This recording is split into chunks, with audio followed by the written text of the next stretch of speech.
पावसाळ्याच्या दिवसामध्ये हलका फुलका आणि अगदी हेल्दी आणि पौष्टिक असा नाश्ता. मोड आलेले मूग घ्यायचे.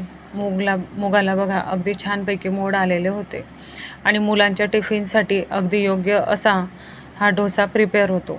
मूग आधी स्वच्छ धुवून मिक्सरला ग्राइंड करून घ्यायचे, अशी छान प्रकारे पेस्ट करून घ्यायची. नंतर हिरवी मिरची, लसूण आणि हिरवीगार कोथिंबीर स्वच्छ धुवून मिक्सरला बारीक करून घ्यायचे आणि हे सगळं आपण ग्राइंड केलेल्या मुगाच्या पिठामध्ये टाकायचे आणि मग छानपैकी त्याला मिक्स करून घ्यायचं. नंतर हळद आणि मीठ चवीनुसार घालायचे आणि डोशाच्या तव्याला तेल आणि पाणी असं छान पसरवून लावून घ्यायचं. त्याच्याने डोसा हा छान बनतो. आणि ह्या मुगाचा डोसा खूप अगदी सॉफ्ट असतो आणि जर डोसा नाही बनला तर बाइंडिंगसाठी त्यात थोडासा रवा घाला.